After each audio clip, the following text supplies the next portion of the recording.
大家好，我係住響清邁嘅頂泰芬。大家過嚟泰國清邁玩，必行位於古城內嘅星期六日夜市。同樣位於古城內，經歷咗2次大地震，有600幾年歷史嘅柴迪龍寺，你又行過未呢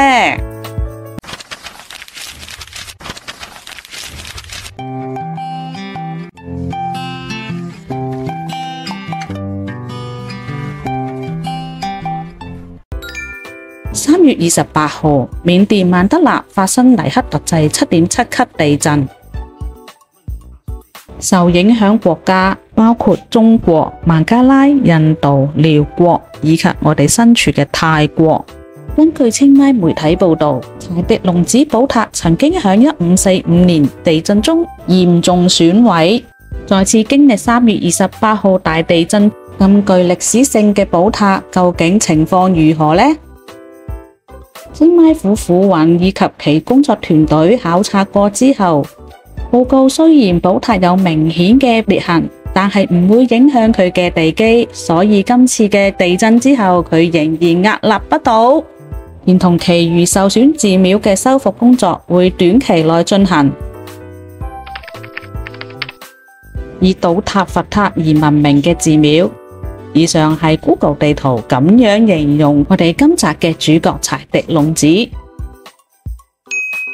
被旅遊網站推介由清邁必到寺廟。既然佢咁具歷史價值，嚟清邁玩嘅你哋豈能錯過呢個旅遊點呢？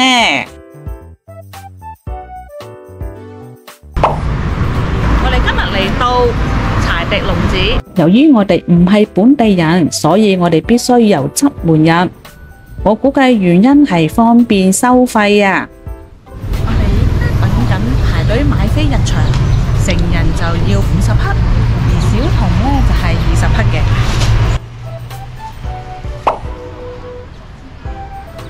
買好咗飛啦，最好呢就準備散紙。頭先我俾1000蚊佢，佢話冇得找啊！嚟泰國入寺廟嘅穿着規矩，大家就要留意一下啦，尤其是係女士們啦。買咗飛，衣着又合規嘅你哋，唔好就咁樣急急腳走咗入去啊！你可能已經錯過咗近售票處2個重要景點。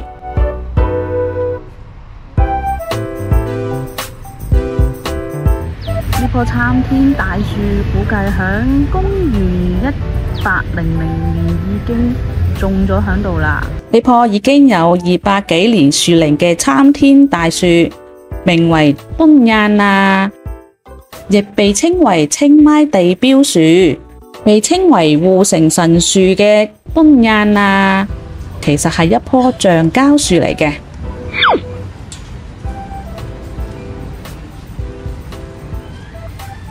橡膠樹嘅旁邊有個更重要嘅景點，而且唔係人人入得去㗎，不如就交俾 Jackie 嚟介紹一下。呢個呢就係清邁之柱，咁係好神聖嘅地方嚟嘅。女性呢就唔入得，係我哋男性呢有特權啦。所以而家我帶大家去參觀下，頂泰芬呢就要喺門口啦。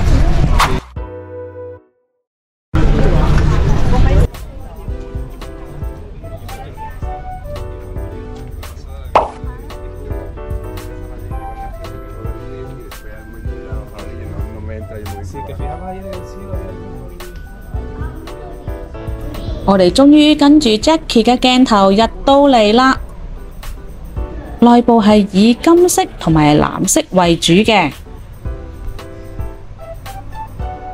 精舍內嘅屋頂呢就裝嵌咗打造精細嘅金色圖案，而牆壁上邊呢就繪有世人敬拜神佛嘅壁畫。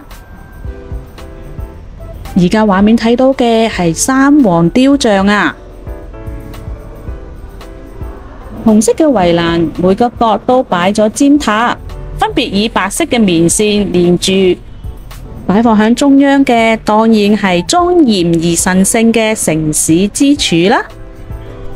每年5至6月期間，清邁仲為城市之柱舉辦活動，名為城市之柱慶典。清邁民眾會喺寺內舉辦祭拜活動，祈求國泰民安。哇！今日好多遊客啊！當日分別有來自日本同埋韓國嘅旅遊團啦，人數亦都唔少添。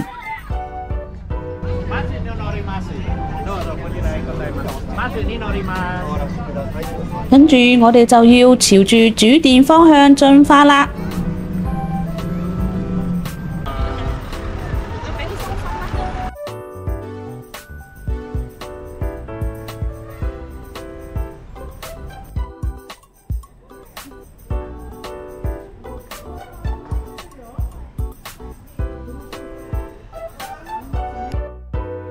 主殿嘅中央供奉咗3尊金碧輝煌嘅立佛，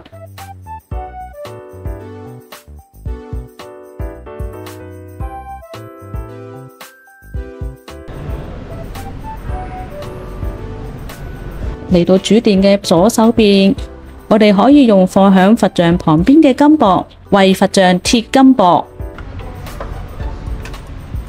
如果你選擇隨緣落座更好啦。就好似 Jackie 咁樣 ，Jackie 身後嚟自日本嘅朋友對貼金箔祈福好感興趣喎。善信隨緣落座嘅金錢就係攞嚟修葺寺廟之用啦，就好似當日我哋睇到請咗專業嘅修葺師傅逐筆逐筆喺柱上面繪畫精美嘅圖案，有其他宗教信仰嘅朋友亦都可以喺大殿入邊揾地方影相，亦都可以靜靜坐落嚟感受一下莊嚴嘅氣氛。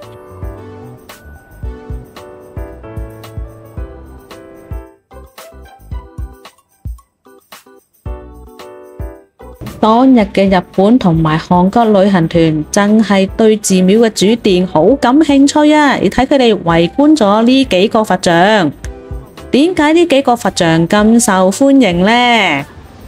原因就係因為佢哋分別代表星期一至星期日，祈福嘅善信就可以揾返自己出生嘅日期所對應嘅星期幾，進行貼金箔祈福啦，就好似頂替分我咁樣啦。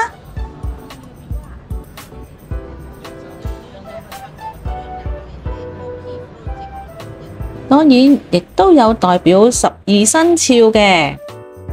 如果你今年係本命年屬蛇嘅，就揾返屬蛇嘅位置進行貼金箔啦，祈福，保佑出入平安。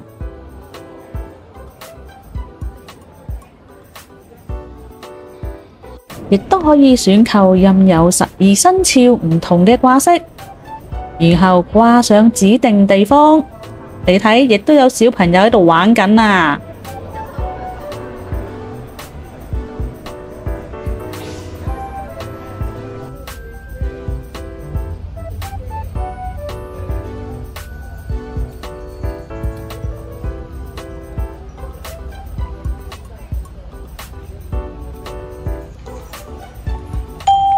我哋嚟到重點嘅範圍啦，呢個寶塔就係有640年歷史噶啦。其他人同 Jackie 喺度做緊乜嘢呢？哦，原來佢哋喺度許願啊！佢哋各人將自己嘅願望寫響橙黃色布上面啊！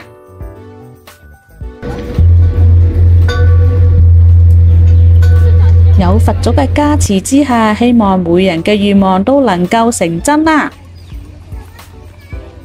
畫面所見呢個深具歷史文化價值嘅佛塔，根據相關嘅報道，喺興建嗰陣時就有80米高嘅，但係喺1545年就經歷咗一場大地震，嚴重損毀之後呢，原有80米高嘅佛塔就被損毀至現今嘅60米高啦。而佢嗰個呈正方形嘅底部地基，據聞就有60米闊嘅。根據網上資料所得，呢個佛塔係經過咗2代國王嘅時間先至起好嘅，係當其時南勒王國最宏偉嘅建築。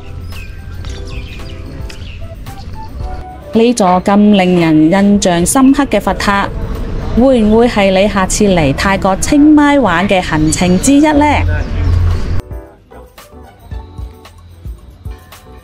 如果打扮成古代人到此一遊，唔知會唔會有穿越時空嘅感覺呢？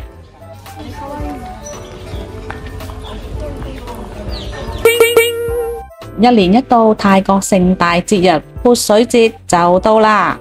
根據相關活動嘅資料，響4月13號正日，柴迪龍寺亦都有慶祝活動啊！柴迪龍寺被稱為清邁最具代表性嘅古廟，希望你哋唔好錯過。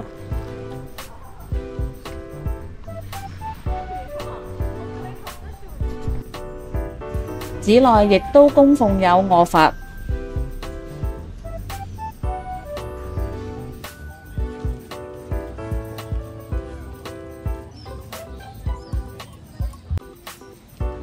不論你幾時嚟清邁玩，當你嘅行程有行星期六或者星期日夜市，就唔好忘記嚟行一行柴迪龍寺啦。